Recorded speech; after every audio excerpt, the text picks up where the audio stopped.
का, एमिटर जो है हाईली डोप्ड, एमिटर जो है हाईली डोप्ड होता है। तो डोपिंग वाइज, जो डोपिंग वाइज है, डोपिंग वाइज एमिटर सबसे हाईएस्ट होता है, उसके बाद कलेक्टर होता है, उसके बाद बेस होता है।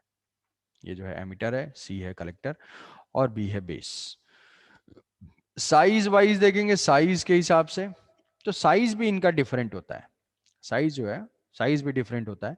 हालांकि यहाँ पे ड्रॉ किया हुआ है, ये जो ब्लॉक डायग्राम है, इस ब्लॉक डायग्राम में ये ड्रॉ किया हुआ है कि एमिटर और कलेक्टर एक जैसे दिखते हैं, एक जैसे दिखते हैं।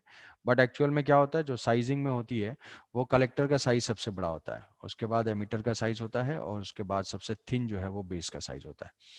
मतलब बेस जो है वो सबसे कम है हर चीज में। बेस जो है साइज के मामले में बहुत ही थिन है, डोपिंग भी बहुत ही कम है, बहुत ही लो है डोपिंग का लेवल। साइज बढ़ा देंगे भाई, साइज बढ़ा देंगे तो जो चार्ज कैरियर्स हैं यहाँ पे अभी फंक्शनिंग में इसके, तो वो अफेक्ट करने लगेगा। तो जो करंट जो इसका यूज है, जो भी इसका यूज है as an amplifier and as a switch, as an amplifier and as a switch, एक आध फंक्शन एज एन ऑसिलेटर भी है, वो बहुत उतना सिग्निफिकेंट नहीं है। कि as an amplifier and as a switch में हमारी जो करंट फंक्शनिंग होती है वो करंट फंक्शनिंग के हिसाब से ये डिजाइंड है। ठीक है। अब अगर मान लो दिमाग में आता है कि इसको थिक क्यों नहीं कर सकते, इसकी हाई डोपिंग क्यों नहीं कर सकते, कर सकते हैं। तो जो हम इसकी फंक्शनिंग देखेंगे, अगर वो चीज है कि साइज बढ़ा देंगे तो क्या इफेक्ट होगा, डेंसिटी बढ़ा देंगे तो क्या इफेक्ट होगा, उसके अकॉर्डिंग वो मॉडिफाई होगा। जैसे अभी देखते हैं इसको।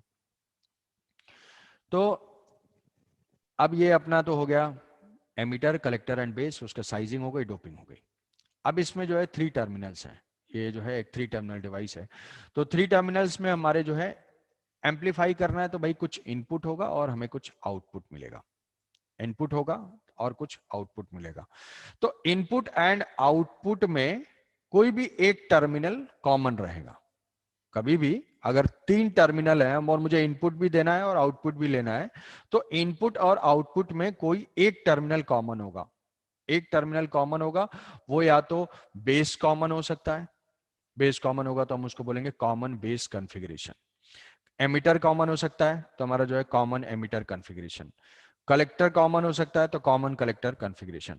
मतलब कि ऑपरेशन जब होगा, इसका ट्रांजिस्टर जब ऑपरेट कर रहा होगा, तो ऑपरेशन में हमारे कुछ भी कॉन्फ़िगरेशन हो सकते हैं। कॉन्फ़िगरेशन, कॉन्फ़िगरेशन का मतलब क्या हुआ, इनपुट एंड आउटपुट में कौन सा टर्मिनल कॉमन है। क्यों कॉमन है, क्योंकि 3 टर्मिनल डिवाइस है और इनपुट आउटपुट करेंगे तो 2 टर्मिनल्स चाहिए, टोटल 4 टर्मिनल्स चाहिए, बट 3 ही टर्मिनल है।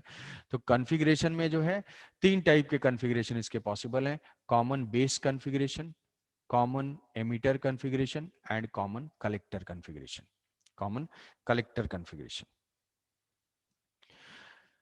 तो कॉमन कलेक्टर कॉन्फ़िगरेशन है, कॉमन बेस कॉन्फ़िगरेशन है, कॉमन एमिटर कॉन्फ़िगरेशन है। तो इसमें से जो अपने सिलेबस में है, जो चीज हमें पढ़नी है वो है कॉमन एमिटर, और ये जो है मोस्टली यूज्ड भी है, हाईली यूज्ड कॉन्फ़िगरेशन।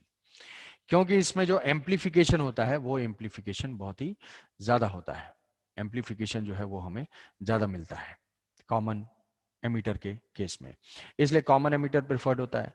और कॉमन एमीटर भी हम कॉन्फ़िगरेशन ले सकते हैं एनपीएन ट्रांजिस्टर से या पीएनपी ट्रांजिस्टर से, दोनों है। एनपीएन 2 टाइप के ट्रांजिस्टर है, NPN and PNP. Which one is suitable, NPN is suitable. Why NPN is preferred, because mobility of electron is more than mobility of holes. कि जो majority charge carrier हैं, वो majority charge carrier NPN semiconductor में, NPN semiconductor में electrons होंगे, और electron की mobility ज्यादा है। तो इलेक्ट्रॉन की मोबिलिटी ज्यादा है, इसीलिए हम एनपीएन प्रीफर करते हैं between the 2 type of transistor. और कॉमन कॉन्फ़िगरेशन, कॉन्फ़िगरेशन 3 टाइप के हो सकते हैं, कोई भी एक टर्मिनल कॉमन हो सकता है। हम कौन सा लेते हैं, हम कॉमन एमिटर लेते हैं।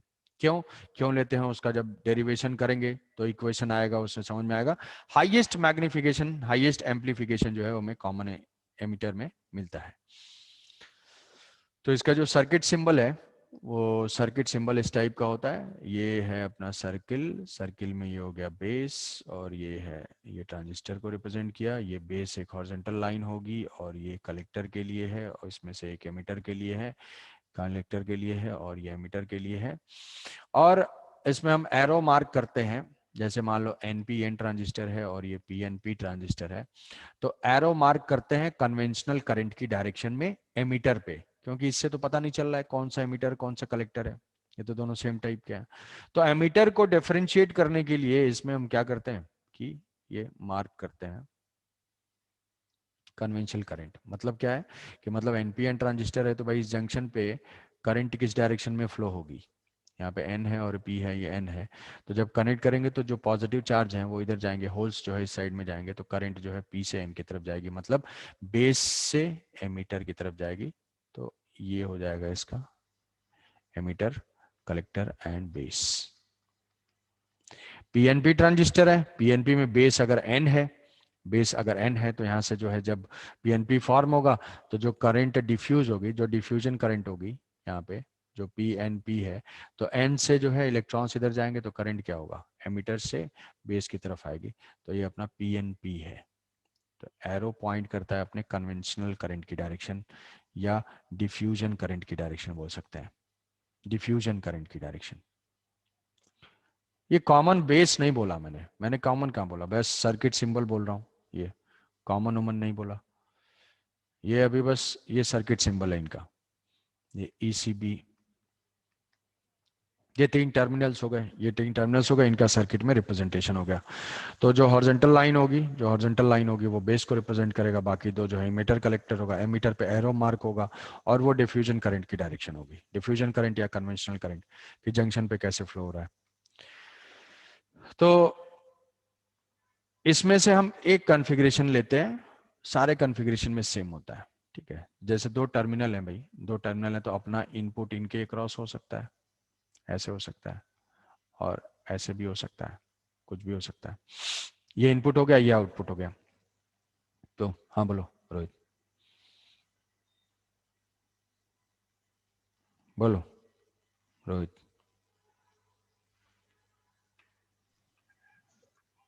सर जो कलेक्टर है वो आगे के लिए मीटर जैसे काम कर सकता है? कनेक्टर जो है वो क्या, सर कनेक्टर को फिर से अगर कोई पी दे देंगे तो वो एमीटर जैसे काम करने लगेगा? कलेक्टर को एमीटर जैसा, तो डोपिंग उसका चेंज हाँ करना सर। पड़ेगा, डोपिंग चेंज करना पड़ेगा। डोपिंग अगर हाई होगा तो वो अपने आप ही एमीटर हो जाएगा, एमीटर जैसे काम नहीं कर पाएगा ये ना।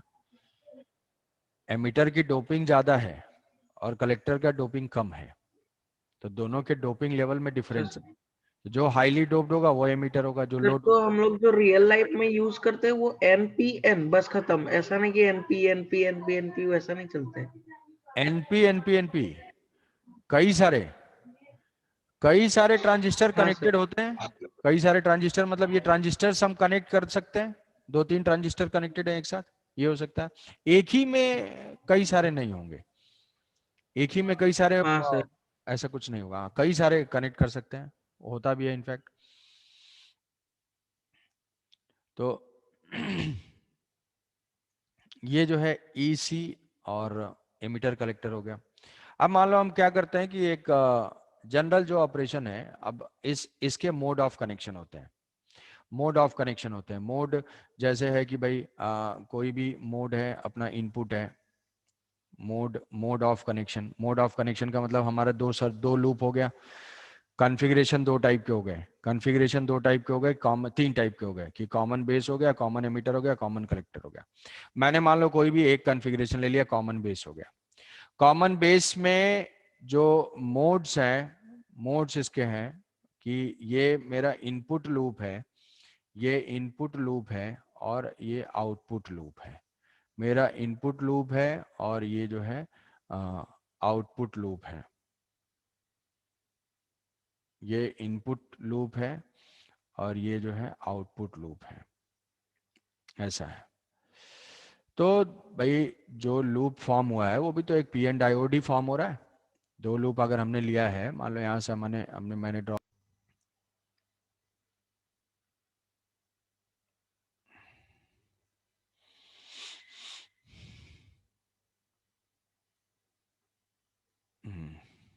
हेलो, ऑडिबल है? ये देखो जी सर। कि जैसे मान लो हमने एक ट्रांजिस्टर ले लिया, ये ट्रांजिस्टर मान लो पीएनपी है, कुछ पीएनपी है, मान लिया एक पीएनपी ट्रांजिस्टर है। सर आप शेयर किए हैं? हाँ भाई, शेयर किया हुआ है, हाँ विजिबल सर, अब आया। हाँ सर अभी आया। कि मैंने एक एक ट्रांजिस्टर ले लिया, ट्रांजिस्टर का एक कॉन्फ़िगरेशन ले लिया। कौन सा कॉन्फ़िगरेशन है ये कॉमन बेस वाला कॉन्फ़िगरेशन है, ये कॉमन बेस का कॉन्फ़िगरेशन है। कॉमन बेस में क्या है अपना, ये इनपुट सर्किट है और ये आउटपुट सर्किट है, दो सर्किट है। तो इनपुट सर्किट और आउटपुट सर्किट में क्या कॉमन है भाई, बेस कॉमन है। अब ये इनपुट सर्किट भी तो एक पीएन डायोड है, एक पीएन डायोड है, आउटपुट सर्किट भी एक पीएन डायोड है। तो पीएन डायोड के लिए तो हम लोग बायसिंग पढ़ चुके हैं। तो यहां पे मैं बैटरी जब कनेक्ट करूंगा तो उसके दो पॉसिबिलिटी हैं, फॉरवर्ड एंड रिवर्स। इसके जो है दो पॉसिबिलिटी हैं, फॉरवर्ड एंड रिवर्स। इसकी भी दो पॉसिबिलिटी हैं, फॉरवर्ड एंड रिवर्स। तो ऐसा हो सकता है कि भाई ये फॉरवर्ड फॉरवर्ड, ये फॉरवर्ड में हो और ये रिवर्स में हो और ये फॉरवर्ड में हो। फिर ये रिवर्स है, रिवर्स है, रिवर्स फॉरवर्ड और रिवर्स रिवर्स। इतने चार टाइप के कनेक्शन हो सकते हैं रिवर्स रिवर्स। कि मेरे कोई भी सर्किट है उस कॉन्फ़िगरेशन में इनपुट लूप है, आउटपुट लूप है, इनपुट फॉरवर्ड में हो सकता है और रिवर्स में हो सकता है, आउटपुट फॉरवर्ड और रिवर्स में हो सकता है। दोनों सर्किट के लिए दो दो ऑप्शन, तो टोटल कितने हो गए, चार ऑप्शन। ये चार तरीके से हम कनेक्ट कर सकते हैं। तो इस चार ऑप्शन में से अपना जो मोड होता है, ये होता है मोड, हम बोलते हैं कि किस मोड में मुझे ऑपरेट करना है इसको। तो इस मोड को बोलते हैं एक्टिव मोड। एक्टिव मोड, ये जो मोड होता है दोनों फॉरवर्ड फॉरवर्ड में है, दोनों फॉरवर्ड फॉरवर्ड में बहुत ही लो रेजिस्टेंस है, धड़ाधड़ करंट एकदम मैक्सिमम फ्लो हो रही है। तो उसमें जो है सैचुरेशन मोड होता है, सैचुरेशन मोड। ये रिवर्स बायस में है और ये फॉरवर्ड बायस में। तो ये एक्टिव का क्या है, रिवर्स एक्टिव, रिवर्स एक्टिव। और ये क्या है, cut off mode, cut off mode. दोनों रिवर्स में, दोनों लूप्स जो है रिवर्स में है, दोनों रिवर्स में मतलब जीरो करंट, कट ऑफ, कोई करंट नहीं है, करंट नहीं, तो ये कट ऑफ स्टेट में है। और मैक्सिमम करंट फ्लो रही है, तो ये सैचुरेशन स्टेट में है, ये सैचुरेशन स्टेट में है। तो ये जो दोनों स्टेट हैं, ये दोनों स्टेट स्विच के स्टेट होते हैं। मतलब या तो करंट मैक्सिमम फ्लो करे या जीरो फ्लो करे, तो ये स्विच का फंक्शन होता है।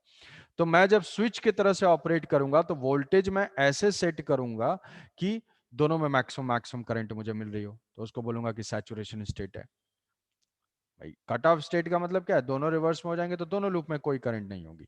जब दोनों लूप में कोई करंट नहीं होगी तो वो कट ऑफ स्टेट हो जाएगा, कट ऑफ स्टेट जीरो। तो ये कट ऑफ और सैचुरेशन, ये दो ऑपरेशन जो है, ये सैचुरेशन के स्विच के ऑपरेशन है, स्विच के ऑपरेशन है।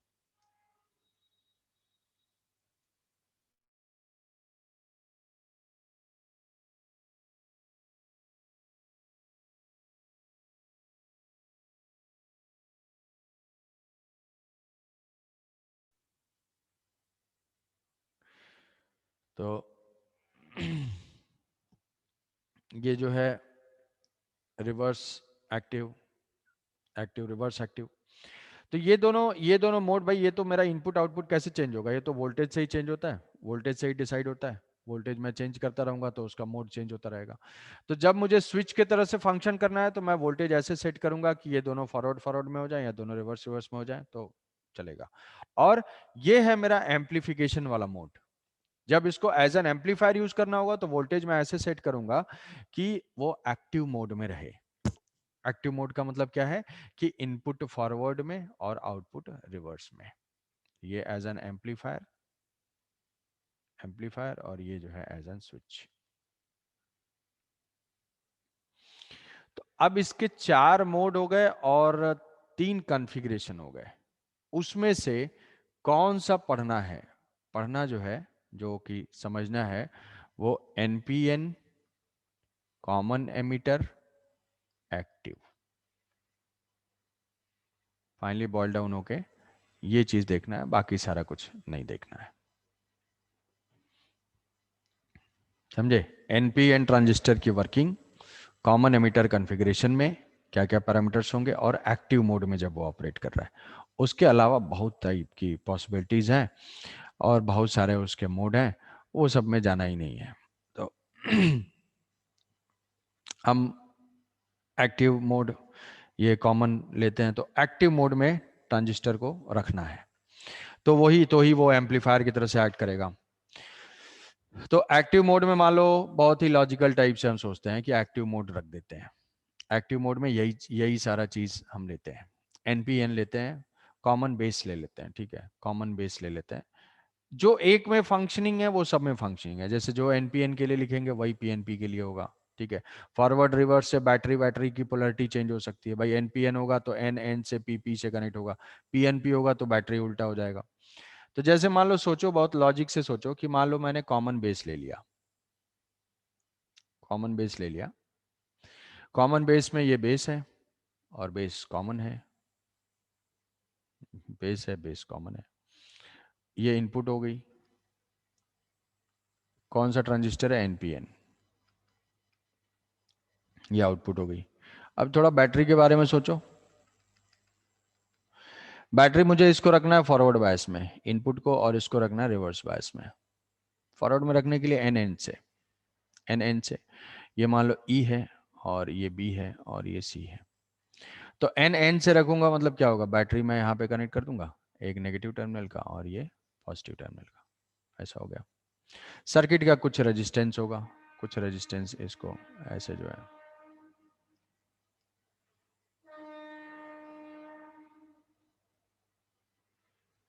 ऐसे कनेक्ट कर दिया।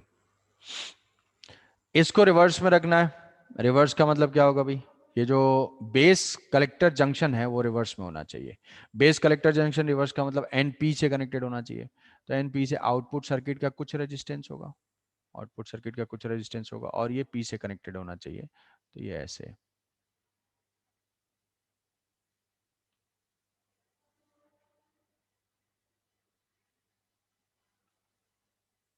ये जो है ऐसे पी से कनेक्टेड होना चाहिए, ये हो जाएगा इनपुट और ये हो जाएगा आउटपुट। और इसको जो है जिससे कनेक्टेड होता है, जिससे कनेक्टेड होता है, जैसे सी से बैटरी कनेक्टेड है तो कन्वेंशन टाइप से है एक, वीसीसी बोलते हैं इसको। ये एमीटर से कनेक्टेड है तो इसको हम बोलते हैं वीईई, ऐसा कुछ है नहीं, कुछ भी वीई भी बोल सकते हो केवल, बट एक कन्वेंशन जो फॉलो होता है, जो एनसीईआरटी में लिखा हुआ है वही कन्वेंशन है। तो वीईई, वीसीसी, अगर मान लो मैं एमीटर नीचे कर देता, बेस ऊपर कर देता, बेस यहाँ पे होता किसी तरीके से, तो यहाँ पे वीबीबी, और ये जो है वोल्टेज हम थोड़ा सा हाई रखते हैं, जैसे रिवर्स बायस, रिवर्स वोल्टेज जो है हाई वोल्टेज होता है। तो ये जो है ग्राउंडेड है, ये जीरो है, तो यहां से देखो इसका पोटेंशियल कुछ माइनस होगा, माइनस होगा, इसका पोटेंशियल जीरो होगा, और इसका पोटेंशियल क्या होगा, इसका पोटेंशियल कुछ पॉजिटिव होगा, ऐसे। एमीटर है, एमीटर के पास चार्ज कैरियर्स है, एमीटर के पास हाईली डोप्ड है, एमीटर के पास चार्ज कैरियर है। ये चार्ज कैरियर जो है इस रिवर्स बायस वोल्टेज की वजह से अट्रैक्ट होंगे। अच्छा ये बताओ कि किस जंक्शन पे एमीटर बेस और कलेक्टर बेस, किस जंक्शन पे डिप्लीशन रीजन की लेयर थिकनेस मिनिमम होगी, कम होगी, एमीटर बेस और कलेक्टर बेस, जंक्शन तो फॉर्म हो रहा है ना, पीएन जंक्शन, कहां पे डिप्लीशन रीजन की विड्थ कम होगी, बाइसिंग वाइसिंग नहीं, नॉर्मल ऐसे, जब ट्रांजिस्टर फॉर्म हुआ तो किस जंक्शन पे डिप्लीशन रीजन की विड्थ मिनिमम होगी, एमीटर पे। एमीटर बेस पे। क्यों, क्योंकि डोपिंग लेवल ज्यादा होगा तो डिप्लीशन विड्थ कम होगी, तो एमीटर की हाई डोपिंग होती है तो एमीटर बेस की डिप्लीशन रीजन थिन होगी, और बेस और कलेक्टर की डिप्लीशन रीजन की विड्थ ज्यादा होगी। तो ये मैंने पॉजिटिव यहां से कनेक्ट किया, अब ये फॉरवर्ड में है, ये रिवर्स में है, फॉरवर्ड में है तो ये क्या होगा, ये इलेक्ट्रॉन्स जो हैं वो माइग्रेट होंगे इधर, इसके वजह से। यहाँ पे पी टाइप में कुछ होल्स हैं, कुछ होल्स हैं, तो यहाँ से क्या होगा कि यहाँ से इलेक्ट्रॉन्स ई साइड से वो सारे, मान लो कि 100 इलेक्ट्रॉन्स हैं, वो 100 इलेक्ट्रॉन एक्सेलरेट होंगे कलेक्टर की तरफ, कलेक्टर की तरफ माइग्रेट होंगे, कलेक्टर की तरफ ड्रिफ्ट होंगे, कलेक्टर की तरफ ड्रिफ्ट होंगे। तो ये जो, क्योंकि बेस का रीजन बहुत ही थिन है, बेस का रीजन बहुत ही थिन है, तो जो इसके होल्स हैं वो होल्स क्या करेंगे, कुछ इलेक्ट्रॉन्स को कैप्चर कर लेंगे, कुछ इलेक्ट्रॉन्स को कैप्चर कर लेंगे, कुछ इलेक्ट्रॉन्स कंबाइन कर जाएंगे, और मेजॉरिटी जो है, मेजॉरिटी नंबर ऑफ इलेक्ट्रॉन्स जो है वो इधर चले जाएंगे, मतलब यहां से कुछ माइनॉरिटी इलेक्ट्रॉन जिनको ये कैप्चर किया, कैप्चर करने की वजह से इस साइड में क्या हो गया, कुछ इलेक्ट्रॉन साइमल्टेनियसली कुछ इधर जाएंगे, और जो मेजॉरिटी इलेक्ट्रॉन्स हैं वो मेजॉरिटी इलेक्ट्रॉन्स कलेक्टर की तरफ मूव कर जाएंगे, क्योंकि ये सिर्फ उतने ही इलेक्ट्रॉन्स को रोक पाया, क्योंकि इसकी थिकनेस भी बहुत कम है। जब वो मेजॉरिटी चार्ज कैरियर्स आ रहे हैं तो इसका डोपिंग लेवल भी कम है, डोपिंग लेवल कम है तो वो इलेक्ट्रॉन्स को ट्रैप करता है। तो इलेक्ट्रॉन्स को ट्रैप करेगा कैसे, होल्स के थ्रू कंबाइन करके। तो ये उतने ही इलेक्ट्रॉन्स को ट्रैप कर पाएगा जितना इसका डोपिंग लेवल है।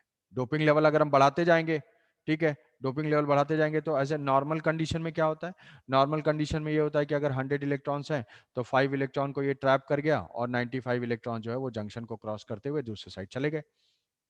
अगर किसी ने कहा कि भाई मैं डोपिंग में बेस और कलेक्टर का, बेस का जो है बढ़ा दिया, डोपिंग लेवल डबल कर दिया, ट्रिपल कर दिया, तो उसमें क्या होगा, मान लो 15 हो गया, तो ये जो है अब 15 इलेक्ट्रॉन ट्रैप करने लगेगा, 15 इलेक्ट्रॉन ट्रैप करने लगेगा। तो इसके पास जो है कलेक्टर के पास कम इलेक्ट्रॉन जाएंगे। तो अगर डोपिंग लेवल या बेस की थिकनेस को हम बढ़ाते जाते हैं तो कलेक्टर के पास पहुंचने वाले इलेक्ट्रॉन का नंबर कम हो जाएगा। एट प्रेजेंट क्या होता है, 5% of the majority charge carrier captured by the base, 5% capture कर लेता है बेस और 95% जो है वो कलेक्टर के पास चले जाते हैं। तो जब ऐसा हुआ तो भाई चार्ज का तो मोशन है, सर्किट जो ओवरऑल है वो तो ये इलेक्ट्रॉन्स जो बाहर वाली सर्किट में है, बाहर वाली सर्किट में ऐसे घूमते हुए यहाँ से घूमते घूमते इधर आ जाते हैं, और यहाँ से फिर वापस कुछ इलेक्ट्रॉन्स यहाँ से आ गए, कुछ इलेक्ट्रॉन्स यहाँ से आ गए, और ये फाइनली कंबाइन होके इधर आ जाते हैं। तो इस इलेक्ट्रॉन के मोशन के करस्पॉन्डिंग क्या हो जाता है, एक करंट फ्लो होती है। करंट किस डायरेक्शन में, इलेक्ट्रॉन के मोशन के अपोजिट। मतलब ऐसा जो है ये एक यहाँ से एमिटर करंट होती है जिसको हम बोलते हैं एमिटर करंट IE, और इलेक्ट्रॉन बेस से ट्रैप होके नीचे गया है डाउनवर्ड डायरेक्शन में, तो इससे जो करंट हो जाएगी उसके करस्पॉन्डिंग क्या हो जाएगी, अपवर्ड डायरेक्शन में। ये हो जाता है, ये फॉर्म करता है बेस करंट। ये क्या फॉर्म करता है, बेस करंट। जितने इलेक्ट्रॉन्स बेस ट्रैप कर रहा है उसके वजह से ही बनेगी बेस करंट, और यहाँ से जो कलेक्टर के थ्रू इलेक्ट्रॉन्स जाते हैं वो क्या फॉर्म करता है, ये फॉर्म करता है कलेक्टर करंट। तो ये हो जाता है IC, ये हो जाता है IE, IB एंड IC। तो अगर चार्जेस हम देखेंगे यहाँ पे, किरचॉफ्स जंक्शन रूल अप्लाई करेंगे, किरचॉफ्स रूल अप्लाई करेंगे जंक्शन रूल, तो IB plus IC is equal to IE, incoming current is equal to outgoing current. तो ये हो जाएगा IE is equal to IC plus IB। ये कितनी होती है, जनरल जो नॉर्मल फंक्शनिंग है, नॉर्मल फंक्शनिंग में ये 5% ऑफ IE, और ये जो है 95% ऑफ IE। टिपिकली टिपिकली अगर कोई बेस करंट को बढ़ा दिया, बेस की डोपिंग बढ़ा दिया, बेस की थिकनेस बढ़ा दिया, तो क्या होगा, वो करंट अकॉर्डिंगली बढ़ने लगेगी, अकॉर्डिंगली बढ़ना स्टार्ट हो जाएगी। समझे?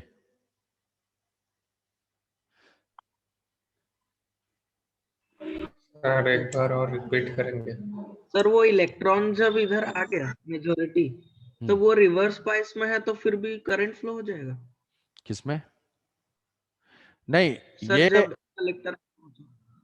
इलेक्ट्रॉन्स, ये जो रिवर्स बायस में है, तो इस रिवर्स बायस में मतलब इस जंक्शन के थ्रू जो फ्लो है NP वाले में, वो उस डायरेक्शन में नहीं है। जो ये इलेक्ट्रॉन है वो एमिटर के चार्ज कैरियर के वजह से हो रहा है।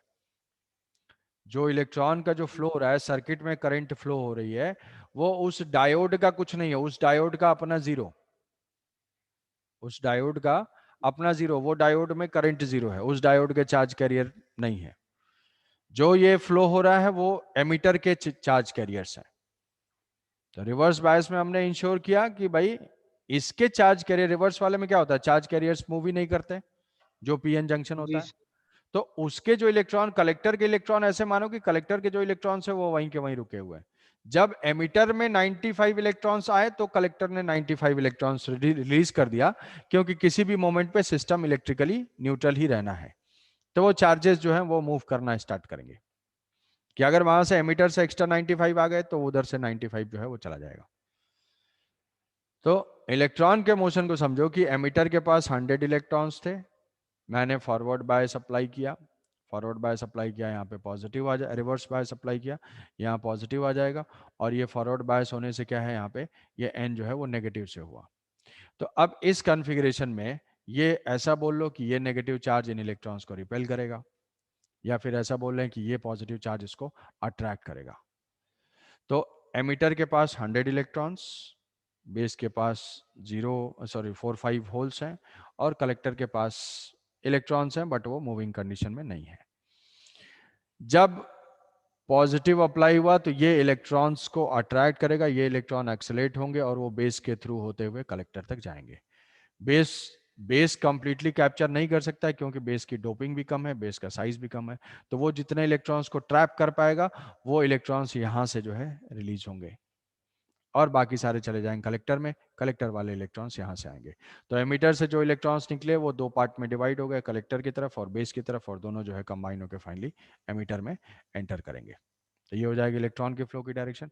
ये जो करंट्स मूव कर रहे हैं, जो इलेक्ट्रॉन्स हैं वो किसके हैं, वो एमिटर के सारे इलेक्ट्रॉन्स हैं, एमिटर के ही सर्कुलेट हो रहा है, कलेक्टर का कुछ नहीं है, कलेक्टर जी की सर। तरफ से। ठीक है, तो जिधर इलेक्ट्रॉन का फ्लो है उसके अपोजिट में करंट का फ्लो है। तो इधर से कलेक्टर में इलेक्ट्रॉन जा रहे हैं तो इधर जो है आईसी हो जाएगा, जो कलेक्टर में एंटर करे, इधर से आईबी हो जाएगा बेस में जो है, और आईई हो जाएगा इस डायरेक्शन में, इलेक्ट्रॉन ऐसे गया तो आईई इधर। तो अब जंक्शन रूल अगर हम अप्लाई करेंगे यहाँ पे, तो IE is equal to IB plus IC, IE is equal to IB plus IC. समझे कुछ? जी सर। सर, ये सर अरेंजमेंट से हम लोग का फायदा क्या हो गया सर? इसमें फायदा क्या हुआ, फायदा अभी इसमें, ये तो कॉमन बेस वाला है ना, इसमें कुछ फायदा नहीं हुआ। यहाँ पे फायदा हमें, यहाँ पे अगर आउटपुट होगा तो इस केस में कुछ फायदा नहीं हुआ। इनपुट अगर देखेंगे तो इनपुट ये है और आउटपुट ये है। एम्पलीफायर का फंक्शन जब इसीलिए कॉमन बेस नहीं लिया जाता है, मतलब ये हमारा आउटपुट लूप है, आउटपुट में मान लो यहाँ पे मैंने बल्ब कनेक्ट किया है, यहाँ पे कुछ कनेक्ट किया, तो यहाँ से मैंने इनपुट दिया, मतलब इनपुट वोल्टेज या इनपुट करंट दिया, तो ये तो 2 एम्पियर है, तो ये तो कुछ मुझे 95% ही मिल रहा है, तो आउटपुट में कम हो गया, तो इसीलिए जी। कॉमन बेस प्रेफर नहीं करते हैं। जब हम कॉमन एमिटर करेंगे तो इधर बेस आ जाएगा, तो बेस आ जाएगा, बेस करंट होती है 5% और ये होता है 95%, तो आउटपुट में जो है वो बहुत हाई एम्पलीफाई होकर मिलता है। समझे? या अच्छा। जी या सर। यहाँ कुछ ऐसा बहुत फायदा नहीं हुआ, ये हमने बस फंक्शनिंग के लिए देखा। और जो इक्वेशन यहाँ पे ऑपरेट करता है, I is equal to I C plus I B, वो हमेशा ऑपरेट करेगा, चाहे वो एन पी एन हो, चाहे पी एन पी हो, चाहे कोई भी मोड हो। अगर रिवर्स रिवर्स ये कट ऑफ सैचुरेशन होता है तो कट ऑफ सैचुरेशन में इन्हीं की वैल्यू जो है कम या ज़्यादा हो जाएगी, डायरेक्शन हमेशा सेम रहेगा, डायरेक्शन इसका हमेशा सेम रहेगा, यही रहेगा। ये नहीं है कि आई सी इधर जाएगा उधर जाएगा, ये सब नहीं होगा। ये बायसिंग वोल्टेज वोल्टेज हम चेंज करेंगे तो आईसी की वैल्यू, आईसी ऐसे ही रहेगा, बस वो वैल्यू कम या ज्यादा होगी, बस वो वैल्यू कम या ज्यादा होगी। ठीक है, सर। ठीक है, चलो एक बार ये फंक्शनिंग, ये जो प्रोसेस है, एक बार नोट्स थोड़ा सा देखोगे, नोट देखोगे उसमें, फिर से एक बार हम लोग कल डिस्कस करेंगे इसको। तो कल जो है ट्रांजिस्टर खत्म कर लेंगे, लॉजिक गेट भी